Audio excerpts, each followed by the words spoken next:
The moment Daniel's son looked him dead in the eyes and said, "You're not my father anymore," the entire ballroom went silent, and Daniel simply smoothed his tie, picked up his champagne glass, and smiled.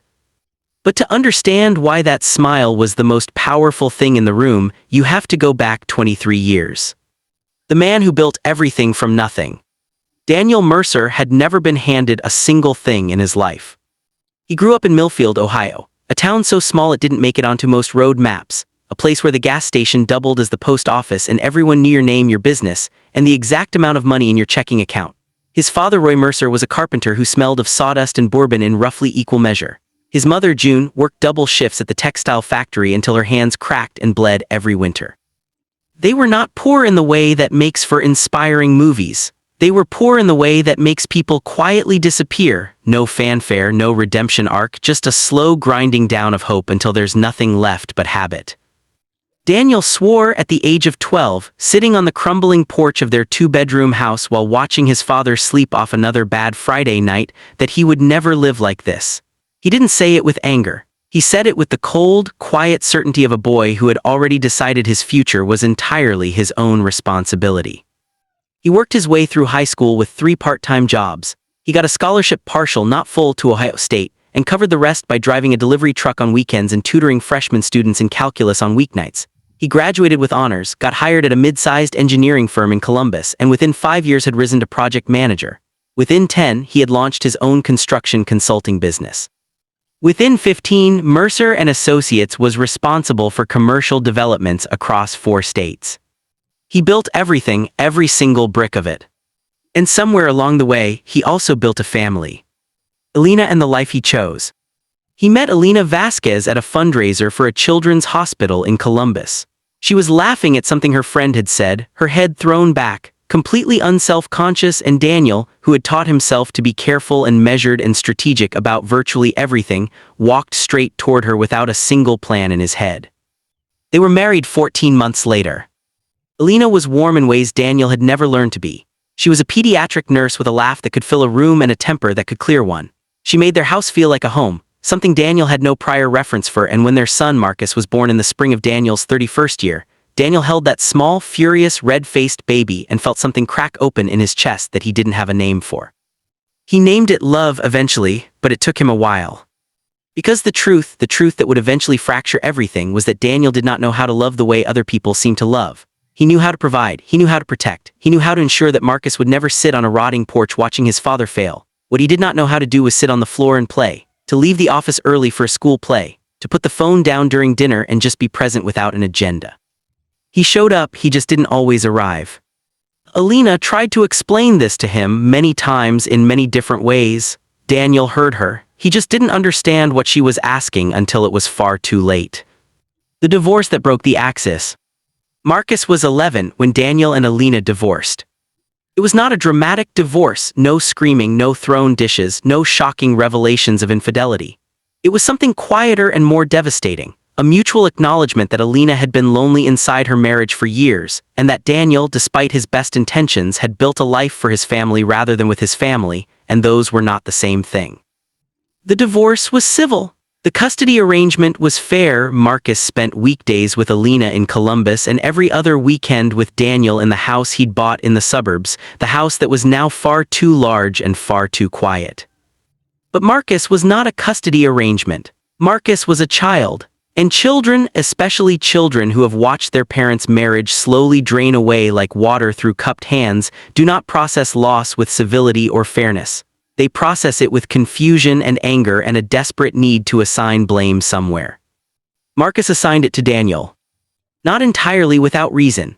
Elena never spoke badly about Daniel to their son, she was too decent for that, but children absorb what they observe. Marcus had observed a father who missed piano recitals for conference calls, a father who responded to emotional conversations with spreadsheets of solutions, a father who was physically present at birthday parties but somewhere else entirely behind his eyes.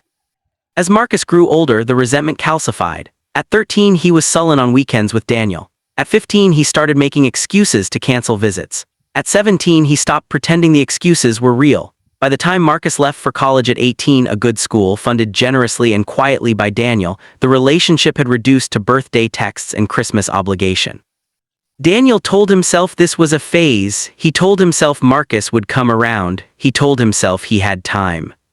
He was wrong on all three counts. The invitation that changed everything. The wedding invitation arrived on a Tuesday. Marcus was 28. He had graduated from college, built a career in urban planning in Chicago, and somewhere along the way had fallen in love with a woman named Sophie Callahan, a landscape architect with red hair and strong opinions who by all accounts made Marcus genuinely happy. Daniel knew these things because Alina occasionally relayed information, the way one might send updates about a country you had once visited and still cared about from a distance. The invitation itself was beautiful, cream cardstock hand-lettered with a small pressed wildflower in the envelope. Daniel held it for a long time at his kitchen table. He had been invited to his son's wedding. He told himself this meant something. He told himself it was a bridge. He RSVP'd yes, bought a new suit, navy, well-cut, the kind of suit that says I took this seriously without saying I'm trying too hard, and booked a room at the hotel where the reception was being held in Chicago. He did not let himself hope for too much. He hoped for too much anyway. The day of the wedding. The ceremony was held at a restored Victorian greenhouse on the north side of Chicago, glass walls trailing ivy. Afternoon light filtering through in long golden sheets. Sophie was radiant. Marcus was handsome, startlingly so, in a way that ambushed Daniel with a sudden, overwhelming awareness of all the years he had missed watching his son become a man. Daniel sat in the third row on the groom's side next to a cousin he barely knew. He watched his son get married. He felt things he was not prepared to feel, grief and pride and love, and a particular species of regret that has no clean name but sits in the sternum like a stone. The reception was held in the grand ballroom of the hotel next door. Daniel found his assigned table. He was seated near the back, not the back, but noticeably removed from the immediate family cluster near the front. He understood. He didn't love it, but he understood. He ate his dinner. He watched the first dance. He watched Alina, who had remarried a kind veterinarian named Tom and was clearly, genuinely happy, laugh at something the maid of honor said. He felt the complexity of all of it settle over him like weather. And then Marcus came to his table. Daniel stood up immediately. He smiled. He extended his hand and then, because he had been practicing being better, he opened his arms for an embrace instead. Marcus did not take it. He stood in front of Daniel in his wedding suit, jaw tight, hands at his sides, and said the words he had apparently been carrying for a very long time. I need you to know something. Today made me realize I'm done. You're not my father anymore, not really, you never were. I want you to enjoy the open bar and the cake, and then I'd like you to leave early and not make a scene. We're not doing this anymore, whatever this is. The table had gone quiet. The tables immediately surrounding them had gone quiet. A small radius of the ballroom had become a very attentive audience. Daniel stood very still. And then he did the thing that nobody expected, especially not Marcus. He smoothed his tie, he picked up his champagne glass from the table, and he smiled, not a smile of cruelty or sarcasm or triumph, but a smile of the deepest, most settled kind of peace. All right, Marcus, he said, quietly enough that only his son could fully hear him. But before I go, can I give you something? He reached into the inside pocket of his navy jacket and produced an envelope, plain white, sealed, with Marcus's name written on the front in Daniel's careful architectural handwriting. He set it on the table. You don't have to open it now, you don't ever have to open it, but I'd like you to take it. Marcus stared at it, said nothing, then he picked it up, turned and walked away. Daniel finished his champagne, said a quiet goodbye to the cousin he barely knew, shook hands with two of Marcus's college friends who didn't know quite what they had just witnessed, and then, as requested, left early and did not make a scene. What was in the envelope? Marcus opened the envelope 3 days later. Sophie had asked him about it gently twice. He had deflected both times. On the third morning, while she was at work, he sat at their kitchen table in their Chicago apartment and opened it. There was no letter, there were two things. The first was a photograph, old, slightly faded, printed on the kind of glossy paper from the early 2000s. It showed Daniel, who must have been around 33 or 34, sitting on the floor of a living room Daniel didn't recognize at first and then slowly did. It was the Columbus house. The house Marcus grew up in before the divorce. And Daniel was on the floor, fully in his work clothes, dress shirt, slacks, tie loosened, with 7-year-old Marcus asleep across his lap. Daniel's hand was on his son's back. Daniel was not looking at the camera. He was looking at Marcus with an expression that Marcus, looking at it now at 28, could only describe as reverent.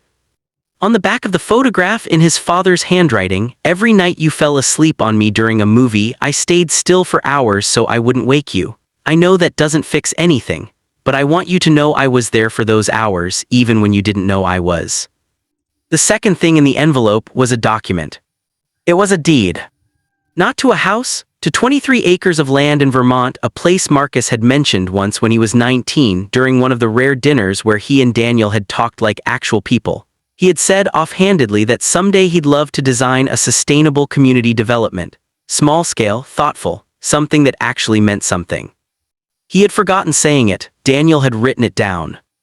The deed was already in Marcus's name, had been transferred 3 months earlier. The attached note from Daniel's attorney indicated that the land had been purchased and held in a trust for 7 years, transferred to Marcus upon the occasion of his marriage as the original document had specified. 7 years. His father had been holding that land for 7 years, since Marcus was 21, since before Marcus had any idea how his relationship with his father would turn out, since before Sophie, since before any of it. Daniel hadn't done it for credit, he hadn't done it as leverage. There was no attached card that said, "See, I love you." He had simply quietly, patiently in his particular language, the only language he'd ever really been fluent in, provided. Marcus sat at his kitchen table for a very long time. Then he called his father. The phrase "last laugh" implies someone lost, but that wasn't it, not really.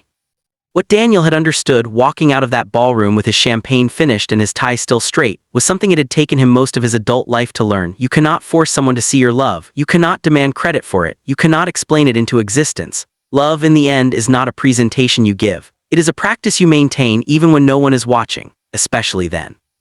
His last laugh was not a laugh of victory. It was a laugh of a man who had finally, after all the years of absence, all the missed recitals and canceled weekends and dinners where he'd been present in body only, finally figured out how to love his son correctly. Not loudly, not desperately, but steadily, quietly, in the way that holds 23 acres of Vermont land for 7 years on the off chance that a 19-year-old boy's offhand dream was worth honoring. Marcus called him on a Wednesday morning. He didn't apologize right away. Neither did Daniel. They talked for 40 minutes about the land, about what Marcus wanted to build there, about soil drainage and community design, and whether the terrain could support the kind of mixed-use development Marcus was envisioning. They talked like two people who were, cautiously, learning each other's language. At the end of the call, Marcus said, "Dad." It was the first time in 6 years. Daniel had to set the phone against his chest for a moment before he could answer. "Yeah," he said when he could, "I'm here." And for once, in all the ways that mattered, he truly was. Some fathers learn too late. Daniel learned just in time.